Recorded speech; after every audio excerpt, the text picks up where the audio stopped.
బూతులు లంకించుకుంటారు, వ్యక్తిగతంగా తిడతారు. దాని నుంచి ప్రజలకు వచ్చే లాభం ఏదో మాకు తెలియదు.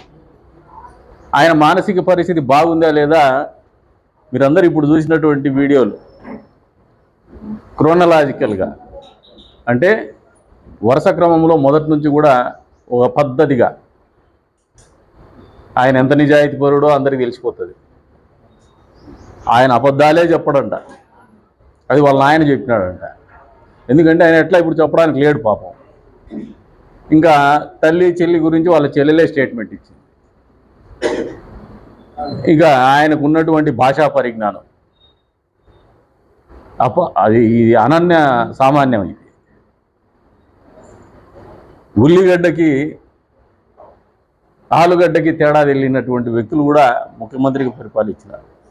ఎవరిది దౌర్భాగ్యం? రాష్ట్ర ప్రజలు. మనం చేసినటువంటి ఒక తప్పిదం వల్ల 5 సంవత్సరాల పాటు ఒక మానసిక రోగి ముఖ్యమంత్రిగా పరిపాలించినటువంటి పరిస్థితులు ఈ రాష్ట్రానికి చరిత్రలో నిలబడిపోయినాయి. ఇది బహుశా ఏ రాష్ట్ర చరిత్రలో కూడా జరగలే ఇంతవరకు. ఆయన మానసిక పరిస్థితి బాగుందా లేదా ఇవన్నీ ఆయన చూసుకుంటే ఆయనకి అర్థమైపోతుంది. మొదటిగానేమో చాలా ఒక పవర్ ప్యాక్ లాంటి క్యాపిటల్ సిటీ కావాలంటాడు. మళ్ళీ 3 రాజధానులు రావచ్చేమో అంటాడు. 30,000 కాదు ఇంకా ఎక్కువ కావాలంటాడు. మళ్ళీ ఏమో నేను వైజాగ్కి పోతా అంటాడు. నీ దగ్గర డబ్బులు దండిగుండా అతి నిజాయితీతో నీ మీద ఈడీ పెట్టినటువంటి 43 సిబిఐ ఈడీ పెట్టిన 43,000 కోట్ల రూపాయలు misappropriation of assets, disproportion assets కింద ఏదైతే ఉందో దాది కాక ఇంకా చాలా డబ్బులు ఉన్నాయి మీ దగ్గర. మీరు చెప్పిన చోటల్లా ఇల్లు కట్టుకోగలరు, ప్యాలెస్ కట్టుకోగలరు. మీరు ఎవరైనా కట్టుకోగలరా? ఈ రాష్ట్రంలో ఏ ప్రజలైనా కట్టుకోగలరా? రాజధానులు మారుస్తూ పోతా ఉంటే ఎవరైనా మారగలమా? సామాన్యుడి పరిస్థితి ఏంది? అసలు ఈ కన్ఫ్యూజన్ ఏంది? ఇంకోటి వాళ్ళ ఆయన రాత్రులు కల్లో మాట్లాడతాడు. ఇంకా ఈయన సినిమాలు చాలా ఉన్నాయి. సినిమా మీదే అది అర్థము ఉండదు.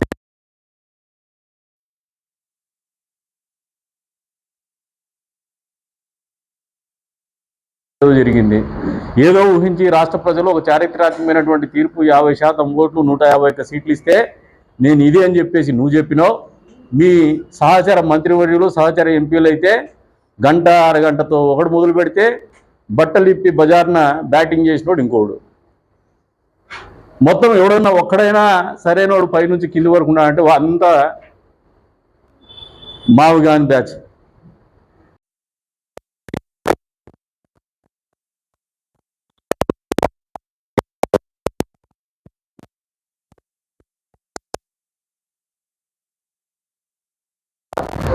కాంగ్రెస్ పార్టీకి చెందినటువంటి ఒక ముఖ్యమంత్రి అసహజ మరణానికి గురి అయితే ఆ భావోద్వేగాల్లో నుంచి పుట్టినటువంటి పార్టీ ఇది.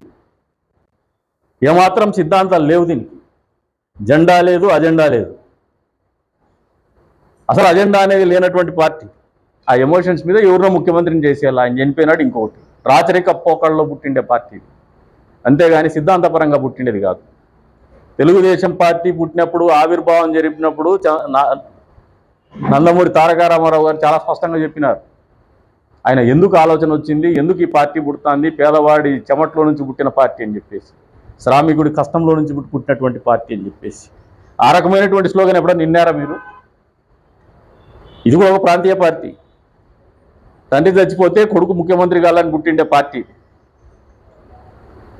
రిజర్వేషన్స్ ఎవరిచ్చినారు? రిజర్వేషన్ కాంగ్రెస్ పార్టీ ఇచ్చింది. కాంగ్రెస్ పార్టీకి చెందినటువంటి ముఖ్యమంత్రి పరిపాలనలో భాగంగా ఇచ్చుండొచ్చు. అది కూడా ఎంటైర్ కమ్యూనిటీగా మిమ్మల్ని ముస్లిమ్స్ కూడా ఆలోచన చేసుకోండి. అందులో మిమ్మల్ని విడగొట్టడానికే ఆలోచన చేసి చేయడం ఇది. ఒక వర్గానికి మాత్రం ఇచ్చి మిగతా వాళ్ళను పక్కన పెట్టడం. ఈ రాష్ట్రంలో రాజకీయాలు వీళ్ళ కుటుంబంలో అప్పటి నుంచి ఇప్పటిదాకా ఒకటే రకమైనటువంటి ఆలోచన. ప్రాంతాల మధ్యన విద్వేషాలు రెచ్చగొట్టాల. హైదరాబాద్ ఉమ్మడి ఆంధ్రప్రదేశ్లో హైదరాబాద్ మత కల్లోలాలు జరిగినాయంటే అప్పట్లో చెన్నారెడ్డిని పదవీచ్యుడిని చేయాలని చెప్పేసి వైఎస్ఆర్ చేసినటువంటి కుట్ర కాదా అని చెప్పి సందర్భంగా తెలియజేస్తాం. మనుషుల ప్రాణాలకు కానీ, మతాలకు కానీ, కులాలకు కానీ, వాళ్ళ ఆచార వ్యవహారాలకు కానీ సాంప్రదాయాలకు కానీ ఏమాత్రం గౌరవం ఇవ్వనట్టు కుటుంబం మీది. మళ్ళీ ఇప్పుడు ప్రాంతాల మధ్యన విద్వేషాలు రెచ్చగొట్టడానికి ప్రయత్నం చేస్తున్నారు. అమరావతి రాజధానిగా ఆర్థిక రాజధాని, ప్రజా రాజధాని, దేవతల రాజధానిని అందరూ ఆమోదం చేస్తే, పార్లమెంట్ సాక్షిగా పార్లమెంట్లో ఉండే 50 పార్టీల్లో 49 పార్టీలు ఆమోదిస్తే, అంగీకరిస్తే ఏర్పడినటువంటి రాజధాని. కేవలం ఒకే ఒక పార్టీ వ్యతిరేకించిందంటే అది వైఎస్ఆర్సీపీ పార్టీ. అక్కడే వీరి ఆలోచన విధానాన్ని ప్రజలందరూ అర్థం చేసుకోవాలని చెప్పేసి కూడా ఈ సందర్భంగా తెలియజేస్తున్నారు. అంటే ఈ రాష్ట్రం బాగుండడం వాళ్ళకి ఇష్టం లేదు, ఈ రాష్ట్రంలో అభివృద్ధి జరగడం వాళ్ళకి ఇష్టం లేదు, ఈ రాష్ట్రంలో ఆర్థిక పురోభివృద్ధి జరగడం వాళ్ళకి ఇష్టం లేదు. కేవలం ఆయన అధికారంలోకి రావడానికే అన్ని రకాలైనటువంటి పరిస్థితుల్ని ఆయనకు అనుకూలంగా మార్చుకోవాలనే ఆలోచన తప్పితే ప్రజలు ఏమైపోయినా పర్వాలేదు, ప్రాంతం ఏమైపోయినా పర్వాలేదు, రాష్ట్రం ఏమైనా పర్వాలేదు అనేటువంటి ఎడదారిన పోయేటువంటి మానసిక రోగే మావిగాన్ మామయ్య అని చెప్పేసి మళ్ళీ చెప్తా ఉన్నాను. నియోజకవర్గ ప్రజలందరినీ కోరుతున్నాము, ఇటువంటి వ్యక్తుల నుంచి అప్రమత్తంగా ఉండాలి. రాజకీయాల్లో ఇటువంటి వ్యక్తులు కావచ్చు, వాళ్ళని అనుసరించేటువంటి మానసిక రోగుల్ని పట్ల కావచ్చు, అప్రమత్తంగా ఉండమని చెప్పేసి కోరుతాం. పూర్తి స్థాయిలో ఖండిస్తా ఉన్నాం.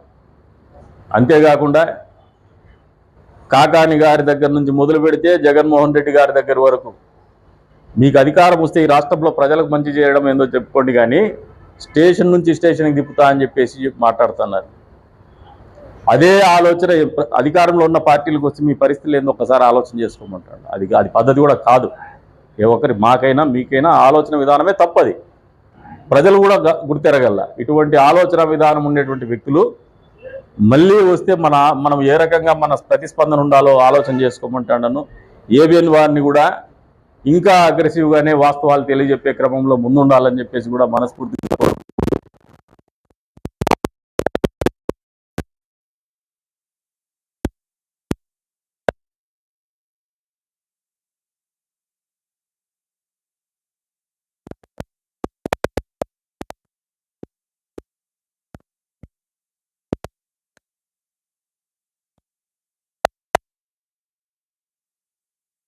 ఇంకా రెట్టింపు వేగంతో ముందుకు పోవాలని చెప్పేసి కూడా వారిని కోరుకుంటూ, బాత్రూముల్లో ఉంటే పైన డ్రోన్ ఎగరేసి వాళ్ళ వీడియోలు తీసినారు. అమరావతి రైతులు ధర్నా చేసేకొస్తే లాఠీ చార్జ్ చేస్తారు. వాళ్ళు న్యాయస్థానం నుంచి దేవస్థానం అనే కార్యక్రమం పెట్టుకొని ప్రజాస్వామ్యబద్ధంగా వాళ్ళ నిబద్ధతను చాటుకోవాలా.